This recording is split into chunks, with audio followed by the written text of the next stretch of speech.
Hello दोस्तों, नमस्ते नमस्कार। आप देख रहे हैं हमारे यूट्यूब चैनल। इस यूट्यूब चैनल में आपका स्वागत है। आइए आज स्टार्ट करते हैं क्लास 8 का सोशल साइंस का जितने भी क्वेश्चन एग्जाम में आने वाला है, वो जो 28 तारीख का एग्जाम है जैक बोर्ड का, उसी के आधार पर हमने प्रश्न लिया है जो कि एग्जाम में आने वाला प्रश्न है। पहला क्वेश्चन है कि भारत में पहले नक्शे को तैयार करने का काम जेम्स रेनेल को किसने दिया था? बोल रहा है कि भारत के पहले नक्शे को तैयार करने का काम जेम्स रेनेल को किसने दिया था?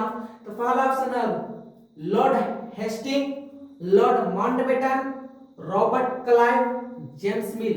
तो इसका आंसर हो जाएगा रॉबर्ट क्लाइव, ऑप्शन नंबर सी।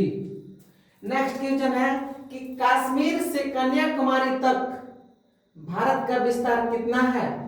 कश्मीर से कन्याकुमारी तक भारत का विस्तार कितना है? तो इसका आंसर हो जाएगा 3200 किलोमीटर है। कहां से? कश्मीर से कन्याकुमारी तक भारत की जो विस्तार है वो 3200 किलोमीटर है। नेक्स्ट क्वेश्चन है कि इतिहास को सामान्यतः कितने कालखंडों में बांटा गया है? जो हमारे इतिहास है, तो इतिहास विषय को कितने कालखंडों में बांटा गया है? तो इसको जो कालखंडों में बांटा गया है, इसको कालखंड 3 में बांटा गया है। कितने कालखंड में? 3 कालखंड में बांटा गया है। नेक्स्ट क्वेश्चन कि अधिकृत या सरकारी रिकॉर्ड्स कहां रखे जाते हैं? भारत के अधिकारी या सरकारी रिकॉर्ड्स कहां रखे जाते हैं? तो इसका आंसर हो जाएगा डी फॉर देवसेना, अभिलेखागार में रखा जाता है।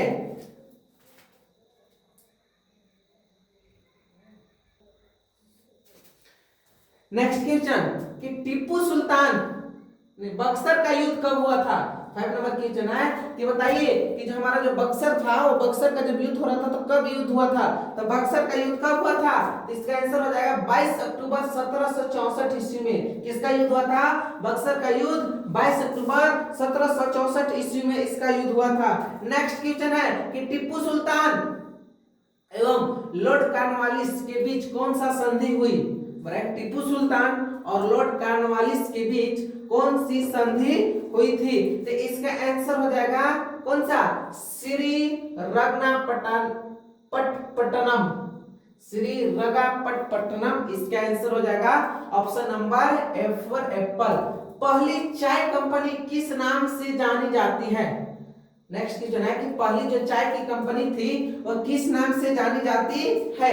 तो इसका आंसर हो जाएगा असम चाय कंपनी। कंपनी का नाम था क्या चीज? असम की चाय की कंपनी। नेक्स्ट क्वेश्चन है कि 8 नंबर कि नील विद्रोह कब आरंभ हुआ था? जो विद्रोह होता है, जो नील विद्रोह आरंभ कब हुआ था? तो नील विद्रोह जो आरंभ हुआ था वो आरंभ कब हुआ था? ऑप्शन नंबर 1859 से लेके 1860 में नील विद्रोह आरंभ हो गया था। नेक्स्ट क्वेश्चन है कि हिंदू पैट्रियाट के संपादक थे। कि हिंदू पैट्रियाट के संपादक कौन थे? फर्स्ट ऑप्शन है भारतेंदु हरिश्चंद्र, सेकंड ऑप्शन है कि हरिश्चंद्र मुखर्जी, सी ऑप्शन है कि दीन बंधु मित्र, डी ऑप्शन है मुंशी प्रेमचंद। तो इसका आंसर क्या हो जाएगा? तो इसका आंसर हो जाएगा Harishchandra Mukherjee, option number B for Bahubali. Next question है कि आदिवासी समाज द्वारा प्रयोग किया गया दिक्कू शब्द, बोला कि दिक्कू शब्द किसके लिए किया गया था? ये किसके होगा?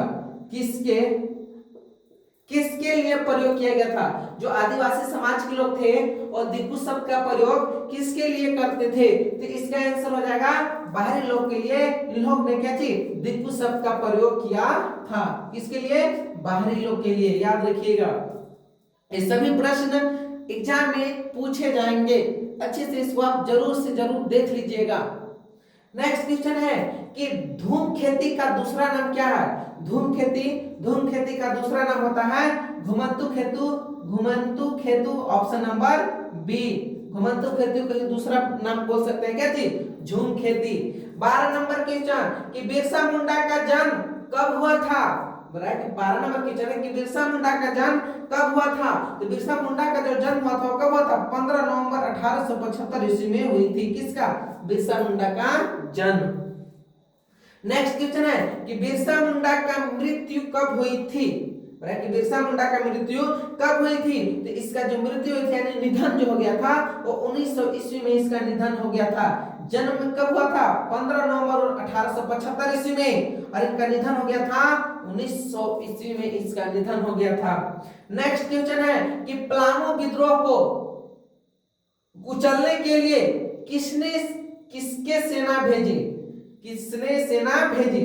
कि पलामू विद्रोह जब हो रहा था तो कुचलने के लिए किसने सेना भेजी थी। तो इसका आंसर हो जाएगा कौन सा, Colonel Dalton, option number C4 कैट। कर्नल डाल्टन जो थे और पलामू के विद्रोह को कुचलने के लिए सेना को भेजे थे। नेक्स्ट क्वेश्चन है 15 नंबर कि खरवार विद्रोह के प्रेरणेता, खरवार विद्रोह के प्रणेता कौन थे। खरवार विद्रोह के जो प्रणेता थे वो कौन थे, तो इसका प्रणेता थे नीलांबर और पीतांबर, ऑप्शन नंबर A4 एप्पल। टीपू सुल्तान की तलवार किस स्टील से बनी हुई थी, टीपू सुल्तान की जो तलवार थी वो किस स्टील से बनी हुई थी। तो इसका आंसर हो जाएगा जो टीपू सुल्तान की जो तलवार थी वो बनी हुई थी किससे, बुजुर्ग स्टील से, किसे, बुजुर्ग स्टील से, option number A4 Apple. Next question है 17 नंबर कि भारी अभियंत्र संयंत्र HEC की स्थापना कब की गई थी। तो इसका आंसर जो हो जाएगा और 17 का आंसर क्या होगा, 1958 ईस्वी में और क्या चीज स्थापना कर दी गई थी, किसका, भारी अभियंत्र संयंत्र का। नेक्स्ट क्वेश्चन है 18 नंबर कि लक्ष्मीबाई कहाँ की रानी थी। जो लक्ष्मीबाई थी वो कहाँ की रानी थी, तो याद रखिएगा जो लक्ष्मीबाई थी वो कहाँ की रानी थी, झांसी की रानी थी, option number D4 Devsena. Next question है कि रांची में विद्रोह सैनिकों का नेता था, बोला कि रांची में जो विद्रोह हुआ था उसमें सैनिक का नेता कौन था, तो सैनिक का नेता उसमें कौन था, तो इसका ऑप्शन है फर्स्ट विश्वनाथ सहदेव, जय मंगल पांडे या पांडे गणपत राय। इसका आंसर हो जाएगा D4 देवसेना, पांडे गणपत राय। नेक्स्ट क्वेश्चन है 20 नंबर की ठाकुर विश्वनाथ सहदेव को कब फांसी दी गई थी। ठाकुर जो विश्वनाथ थे उसको कब फांसी दी गई थी, इसको जब फांसी दी गई थी 16 अप्रैल 1858 ईस्वी को ठाकुर विश्वनाथ सहदेव को क्या कर दी गई थी, फांसी में दे दी गई थी। नेक्स्ट क्वेश्चन है 11 नंबर कि कलकत्ता में मदरसा की स्थापना किसने की। जो कलकत्ता होती है उसमें मदरसा की स्थापना किसने की थी, कलकत्ता में जो मदरसा की स्थापना की थी कौन किए थे, जल्दी आप कमेंट बॉक्स में कमेंट कीजिए। तो इसका आंसर हो जाएगा, क्या आंसर हो जाएगा, इसका आंसर हो जाएगा वारेन हेस्टिंग्स, B4 बाहुबली। आप टिक कीजिए कितना सही कर पाते हैं, क्वेश्चन आपको दिख रहा होगा पूरा बोर्ड पे, आप टिक कीजिए कि कितना आप सही कर पाते हैं। हम क्वेश्चन का धीरे धीरे हम आ रहे हैं आपके अंतिम छोर पे, 50 क्वेश्चन है जो कि जैक बोर्ड में 85 क्वेश्चन टोटल पूछा जाता है, एक सब्जेक्ट पे 50 क्वेश्चन क्लास 8 का। नेक्स्ट क्वेश्चन है कि रांची जिला स्कूल की स्थापना कब हुई थी। जो रांची जिला की स्कूल थी उसकी स्थापना कब हुई थी, तो इसकी स्थापना हुई थी 1839 ईस्वी में, कौन, B4 बाहुबली।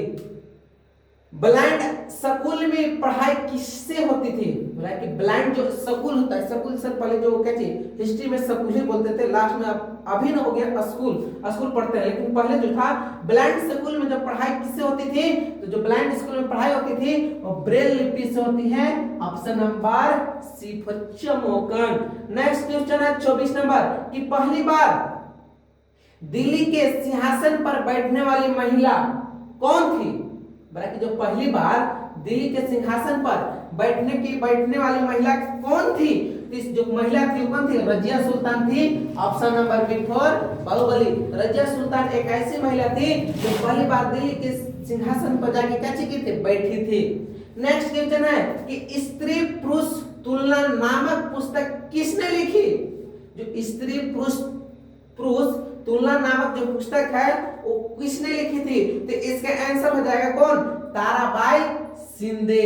कौन लिखे थे, ताराबाई शिंदे। नेक्स्ट क्वेश्चन है 26 नंबर कि प्रथम विश्व धर्म सम्मेलन कब हुआ था। 26 नंबर क्वेश्चन है कि प्रथम विश्व धर्म सम्मेलन कब हुई थी? तो प्रथम विश्व धर्म सम्मेलन कब हुई थी? फर्स्ट ऑप्शन, सेकंड ऑप्शन, कि थर्ड ऑप्शन, कि फोर्थ ऑप्शन? आप जल्दी कमेंट कीजिए। तो इसका आंसर हो जाएगा कौन सा? 1893, option number 8 for Apple. Next question है कि आधुनिक भारत का जनक कहा जाता है किसे? आधुनिक भारत का जनक किसे कहा जाता है? तो इसका आंसर हो जाएगा किसका? राजा Ram Mohan Roy, option number C 4 चमोकन। राजा राम मोहन राय को क्या चीज कहा जाता है? आधुनिक भारत का जनक कहा जाता है। 28 नंबर क्वेश्चन है कि प्रथम विश्व धर्म सम्मेलन किस शहर में हुआ था? प्रथम विश्व धर्म सम्मेलन किस शहर में हुआ था? तो प्रथम जो विश्व धर्म सम्मेलन था वो किस शहर में हुआ था? तो शहर का नाम था शिकागो शहर। क्या चीज? शिकागो शहर, option number F4 Apple. Next question है सर 29 नंबर कि 29 नंबर क्वेश्चन है, ये तो पता होगा सभी को कि बंगाल विभाजन कब हुआ था? ये सब छोटे छोटे बच्चे लोग को पता है कि बंगाल का जो विभाजन हुआ था वो कब हुआ था। अब जल्दी से कमेंट कीजिए तो कब हुआ था? तो बंगाल का जो विभाजन था वो कब हुआ था? 1905 ईस्वी में बंगाल का विभाजन हुआ था। नेक्स्ट क्वेश्चन है कि भारत का नया संविधान लागू हुआ था कब? भारत की जो संविधान है वो कब लागू हुई थी? तो लागू हुई थी 26 जनवरी 1950 को। बनल कब था? 26 जनवरी 1949 को बन गया था। संविधान को लागू करने में 1 वर्ष का समय लगा, तो कब हो गया? 1949 में लागू बनल था, लागू हुआ था 1950 में, याद रखिएगा। आइए नेक्स्ट क्वेश्चन आता है 31 नंबर कि झारखंड के माइकल किंडो किस खेल से संबंधित है? बड़ा किस खेल नहीं, खेत नहीं है, खेल है, सॉरी। झारखंड के माइकल किंडो किस खेल से संबंधित है? तो इसका जो आंसर हो जाएगा कौन हो जाएगा? इसका आंसर हो जाएगा कौन? फुटबॉल, ऑप्शन नंबर सी।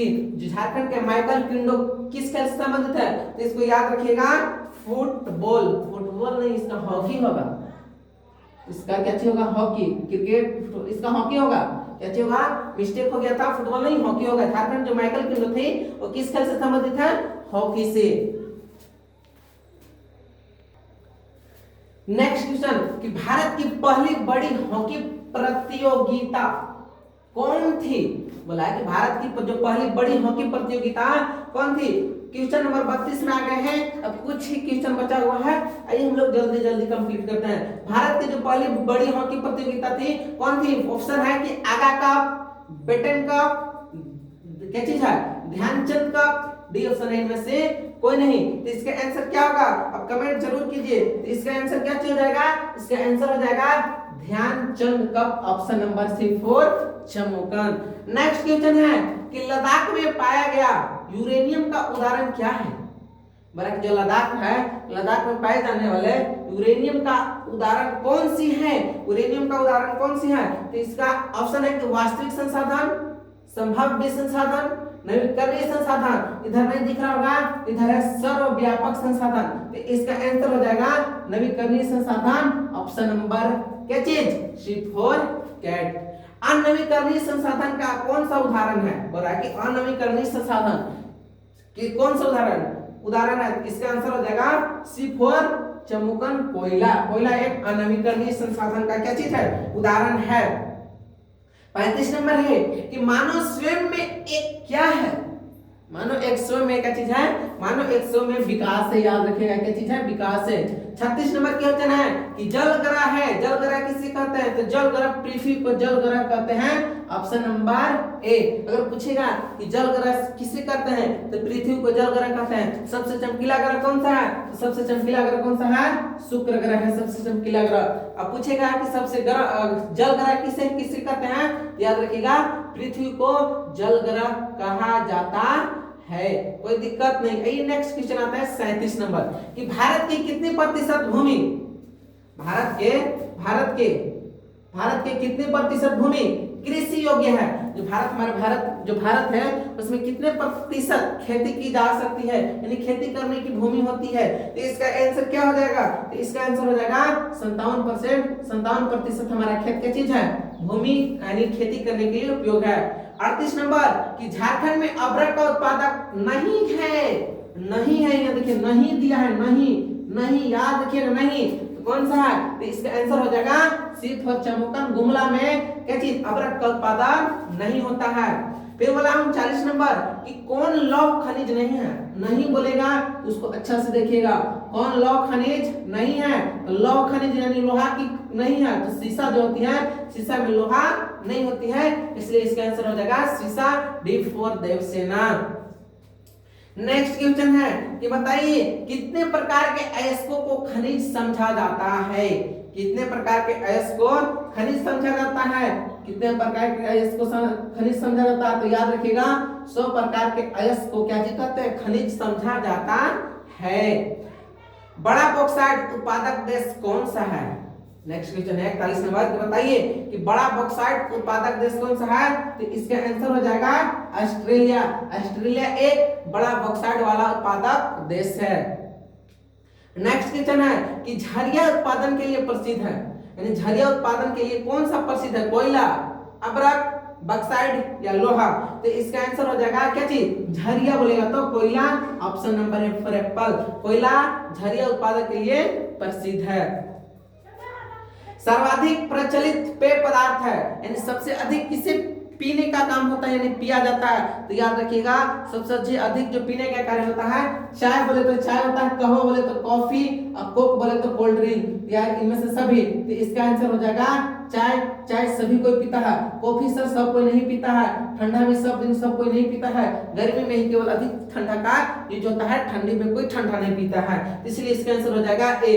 इसमें कंफ्यूज होकर सभी को डी भी मार देते हैं, तो आप लोग ये अच्छा से देख लीजिएगा। इसका आंसर हो जाएगा एफ फॉर एप्पल।